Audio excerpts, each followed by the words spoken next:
یہ 9 जुलाई 1958 का दिन था जब अलास्का पेन हैंडल के फेयर वेदर फॉल्ट पर एक जलजिला आया जो तकरीबन 1 मिनट तक ज़मीन को हिलाता रहा। ये अलास्का में 60 साल के बाद सबसे ताकतवर जलजिला था और इसके झटके सियाटल तक महसूस किए गए। इस जलजिले ने तकरीबन 8 करोड़ 20 लाख टन चट्टानों को लितुया बे के पानी में गिरा दिया। लितुया बे एक बंदरगाह है जो अमेरिका की रियासत अलास्का के जनूब मशरकी साहिल पर वाक़ है। ये गहरी, तंग और तवील समुद्री वादी है जो बर्फानी ग्लेशियर्स के पिघलने से बनी है। ये तमाम पत्थर जब पानी से टकराए तो ऐसा लग रहा था जैसे कोई शहाब साकिब जमीन से टकरा गया हो, और उसका नतीजा निकला दुनिया की सबसे बुलंद मेगा सुनामी जिसकी ऊंचाई तकरीबन 1720 फुट थी। ये लहर पानी के अंदर आगे बढ़ती रही और पहाड़ के ढलान पर मौजूद हर किस्म की सब्ज़ाजात अपने साथ बहा ले गई।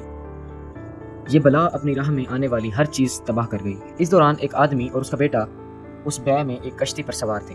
वो दोनों बड़ी मुश्किल से जिंदा बच निकले, लेकिन दूसरे इतने खुशकिस्मत ना थे। हॉवर्ड ऑलरिच और उसका 8 साला बेटा सनी अपनी कश्ती पर सो रहे थे जब जलजिला आया। वो दोनों दिन भर सैल्मन मछलियां पकड़ते रहे थे और फिर अपने बिस्तरों पर आराम के लिए लेट गए थे। रात तकरीबन 10 बजे के बाद इनके बिस्तर हिलने लगे और दोनों तकरीबन ज़मीन पर गिरने ही वाले थे। हॉवर्ड को बिल्कुल इल्म नहीं था, इसलिए वो उठकर डेक पर आ गया। कश्ती अब भी ज़ोर ज़ोर से एक तरफ से दूसरी तरफ झूल रही थी। अचानक तकरीबन 2.5 मिनट के लिए एक खौफनाक खामोशी छा गई और फिर जो कुछ हुआ उसने हॉवर्ड के कदम उखाड़ डाले। उसने एक ज़ोरदार गरजने की आवाज़ सुनी जो बहरा कर देने वाली थी। ये वो चट्टानें थी जो बै के पानी में गिर रही थी। इसका बेटा भी डेक पर आ गया। दोनों ने दूर बै के अंदर देखा और दोनों ने एतराफ़ के पहाड़ों को कांपते पाया। ये बर्फ़ को हवा में बुलंद कर रही थी। अचानक दोनों ने एक लहर को अपनी तरफ आते देखा, इतनी बड़ी कि इनकी आंखों को यकीन ही नहीं आ रहा था। जैसे जैसे लहर करीब आई इसकी ऊंचाई कुछ कम हो गई, मगर फिर भी वो तकरीबन 120 मील फी घंटा की रफ्तार से बै के अंदर दौड़ रही थी। पहाड़ों की ढलान पर मौजूद दरख्तों को जड़ से उखाड़ती हुई सेकंडों में सैकड़ों दरख्त उड़ा ले गई। अब हॉवर्ड जान गया था कि ये वक्त फितरत की ताकत को देखने का नहीं बल्कि जिंदा बचने की कोशिश करने का है। ये लहर इसकी छोटी कश्ती को टकराए बगैर रुकने वाली नहीं थी। हॉवर्ड ने सनी से कहा कि लाइफ जैकेट पहनो और खुदा से दुआ मांगो। इसके पास ज़्यादा कुछ करने को नहीं था, लेकिन इसने इंजन चलाकर कश्ती का रुख इस तरह मोड़ दिया कि वो आने वाली लहर की तरफ सीधी खड़ी हो गई।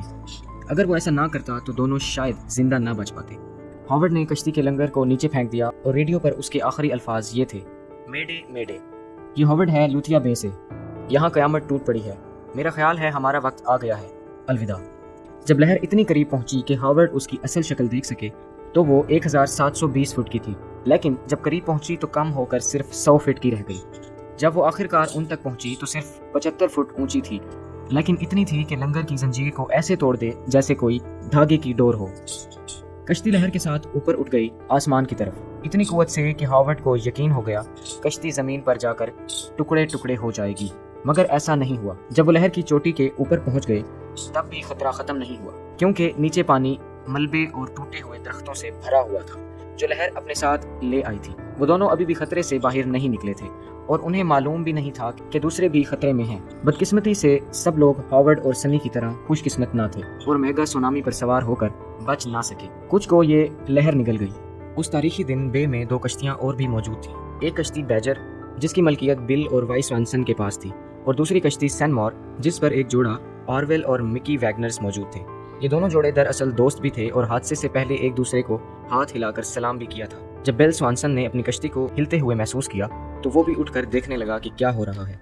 बाद में इसने बयान किया कि जो कुछ इसने देखा वो यूं था जैसे कोई डंप ट्रक से पत्थरों का ढेर उंडेल रहा हो, लेकिन हकीकत ये थी कि जो चट्टानें पानी में गिरी थीं उनका वजन तकरीबन 240 एम्पायर स्टेट बिल्डिंग के बराबर था। जब लहर स्वानसन की कश्ती को टकराई तो वो और भी ऊपर उठ गई। बिल के अपने अल्फाज हैं, हम दरख्तों के ऊपर से गुजर गए और मैंने नीचे ऐसे पत्थर देखे जो आम घरों जितने बड़े थे। हम उन सब के ऊपर थे। यूं लग रहा था जैसे हम एक टीन के डब्बे में थे और कोई हमें ज़ोर ज़ोर से हिला रहा था। दरख्तों को नीचे देखते हुए बिल को यकीन था कि वो लहर की चोटी कम से कम 80 फीट बुलंद थी। वो चोटी टूट गई और बैजर कश्ती साहिल के करीब जाकर उतरी। जल्द ही कश्ती डूबने लगी और दरख्तों समेत दीगर मलबा अंदर भर गया। बिल को सीने पर चोट लगी और उसकी पसलियां टूट गईं, लेकिन वो और उसकी बीवी डूबे नहीं। वो दोनों जो सिर्फ ज़ेर जामों में थे फौरन अपनी छोटी कश्ती में कूद गए। पानी तूफानी था और दरख्तों से भरा हुआ, मगर वो छोटी कश्ती इस्तेमाल करते हुए किसी तरह खतरे से निकल गए। इन्हें तकरीबन 2 घंटे बाद एक माहीगीर कश्ती ने बचा लिया। इस शाम के बारे में बिल बाद में कहता है, लोग सर हिला देते हैं जब मैं इन्हें बताता हूँ कि मैंने वो सब अपनी आंखों से देखा। اگر وہ یقین نہیں کرتے تو یہ ان کی مرضی، لیکن میں جانتا ہوں کہ میں نے اس رات کیا دیکھا۔ بے کے دوسری طرف سنمور اور اس پر موجود آرویل اور مکی ویگنرز اتنے خوش قسمت نہ تھے۔ زلزلے کے بعد اس جوڑے نے فیصلہ کیا کہ وہ بے سے نکل جائیں۔ یہ بظاہر عقل مندی لگتی تھی، لیکن جیسے ہی وہ دہانے پر پہنچے لہر نے ان پر سائڈ سے حملہ کر دیا۔ کشتی الٹ گئی اور لہر نے اسے بہا لیا۔ یہ جوڑا زندہ نہ بچ سکا۔ یہ ثانیہ اور بھی بڑا ہو سکتا تھا کیونکہ اس شام 2 گروپ کیمپنگ کے لیے بے کے ساحل پر آنے والے تھے جو 20 افراد پر مشتمل تھا، لیکن شاید خوش قسمتی نے ان پر مسکرا دیا کیونکہ مختلف وجوہات کی بنا پر انہوں نے اس دن کیمپ نہ لگانے کا فیصلہ کیا۔ اگر وہ وہاں موجود ہوتے تو وہ بھی ان درختوں کے ساتھ بہہ جاتے جن کے پاس وہ ڈیرے ڈالنے والے تھے۔